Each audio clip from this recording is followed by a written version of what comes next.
I still hear the whistle sometimes.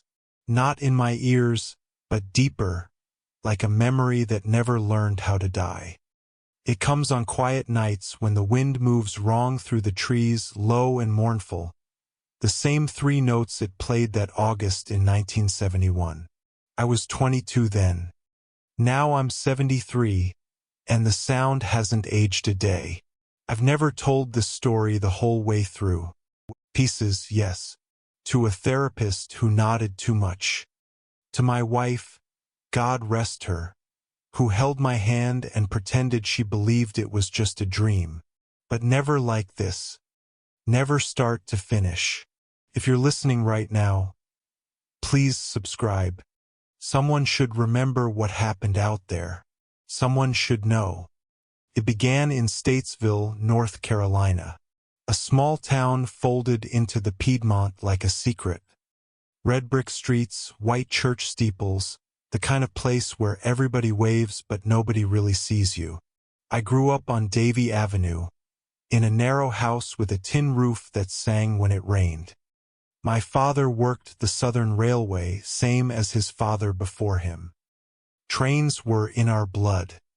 We knew the schedules by heart, could tell a locomotive by the cough of its stack. That's why, when the story started, I didn't laugh like the others. I listened. Bostian Bridge was 5 miles west of town, out where the cornfields give up and the woods take over.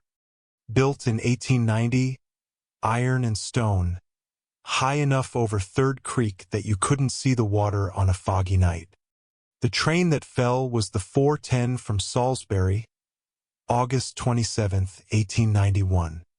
80 years to the day before I stood on those tracks. A washed-out trestle, a scream of steel, 30 souls gone in the dark. They say the conductor's watch stopped at 3:07 a.m. They say the passengers never left. Kids told it like a dare. Go to the bridge at 3 in the morning.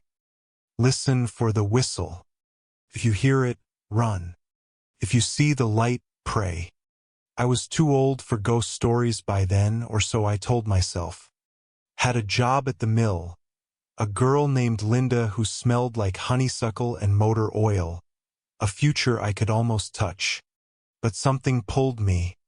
Maybe it was my father's voice in my head, warning me about respect for the rails. Maybe it was simpler than that. I was restless. Young men often are. The night it happened was thick with heat. No moon.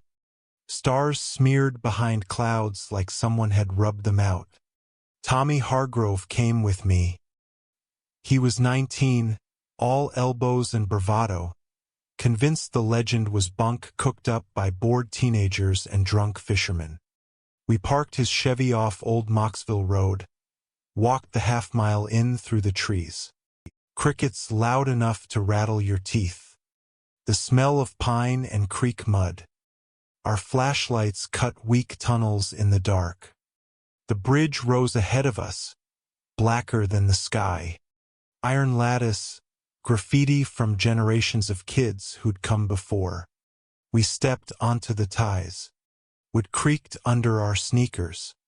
Below, the creek whispered over rocks, patient as a snake. Tommy lit a cigarette, the flare of his lighter the only warm thing in the world. We stood in the middle, waiting. Nothing. Then the air changed. Not colder exactly. Heavier. Like walking into a room where someone just died. My skin prickled. Tommy's cigarette trembled between his fingers. He laughed, but it came out thin. I looked at my watch. 2:58 a.m. The first sound was metal. Distant. A soft clink, like a coupling settling. Then another. Rhythmic. Coming from the east, where the tracks curved through the woods and disappeared. Tommy dropped his cigarette. It hissed out on the rail. We stared down the line. Nothing but darkness. Then the light. It started small, a yellow pinprick far off, bobbing like a lantern on a pole. But it grew. Steady. Not a car, not a plane. A headlamp. Round and old-fashioned, the kind you see in photographs from before electricity. It moved toward us, slow at first, then faster, the way a dream accelerates when you realize you're falling. The whistle came next. 3 notes descending. Not loud, but perfect. Clear as a church bell under water. I felt it in my chest, in my teeth. Tommy grabbed my arm. His fingers were ice. The train was there. Not a shimmer, not a trick of light. Solid. Black engine, brass fittings catching the glow of its own lamp. Smoke poured from the stack, thick and sweet, like coal and something else. Something burnt. The cars behind it, passenger coaches, green paint peeling, rocked gently as they rolled. Windows glowed from within, soft amber. Faces pressed to the glass. I saw them. A woman in a high lace collar, eyes wide. A child with his palms flat against the pane. An old man in a conductor's cap, staring straight ahead as if he'd been doing it for 100 years. They didn't blink. They didn't move. But they saw us. The train didn't slow.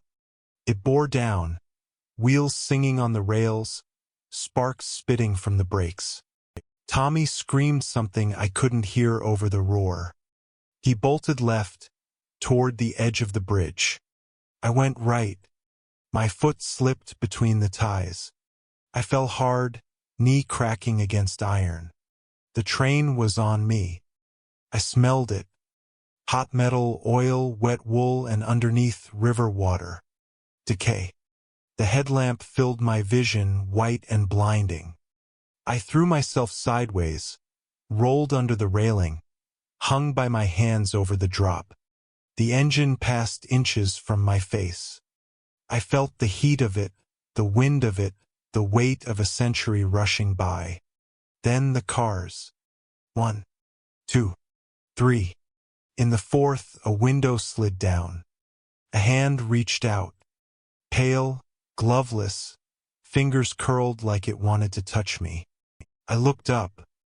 The face behind it was Linda's. Not my Linda. Older, drowned, hair floating like seaweed. Her mouth opened. No sound came, but I heard her anyway. Help us. I let go. I fell. The creek broke my fall, cold and sharp as knives. I came up gasping, lungs full of mud. Above, the train kept going. Car after car, endless. The caboose passed, red lantern swinging. Then silence. No crash. No wreck. Just the bridge, the stars, and Tommy's flashlight rolling in circles on the ties. I climbed the bank on shaking legs. Tommy was gone. I called his name until my throat bled. Nothing answered but the crickets, starting up again like nothing had happened. I found his shoe. One sneaker, laces still tied, sitting neat in the middle of the track. The rail beside it was warm. They found Tommy 3 days later, tangled in roots downstream. The coroner said drowning. Said he must have fallen, hit his head. But his eyes were open, staring up through the water like he was still watching the sky for something that never came. I didn't go to the funeral.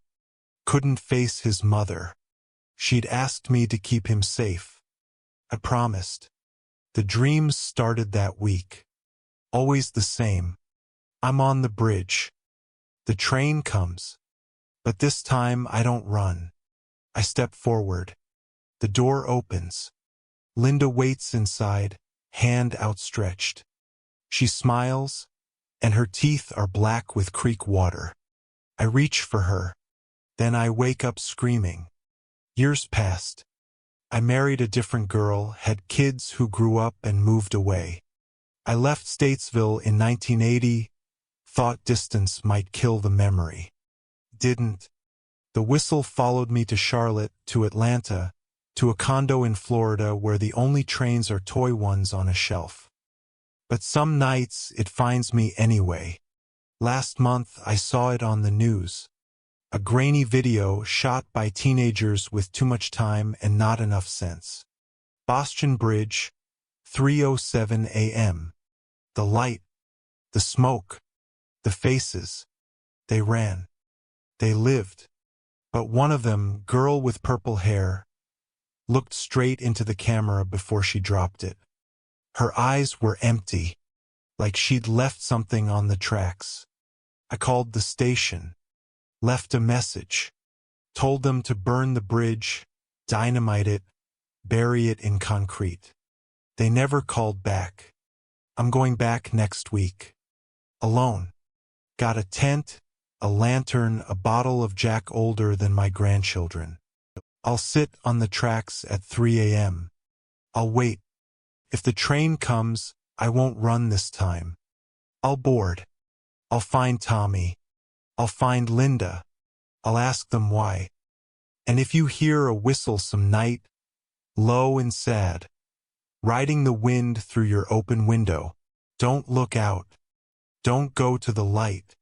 Some doors only open once. Because the ghost train of Bostian Bridge doesn't take the living. It takes the ones who were never allowed to leave. And I think I've been riding it all along.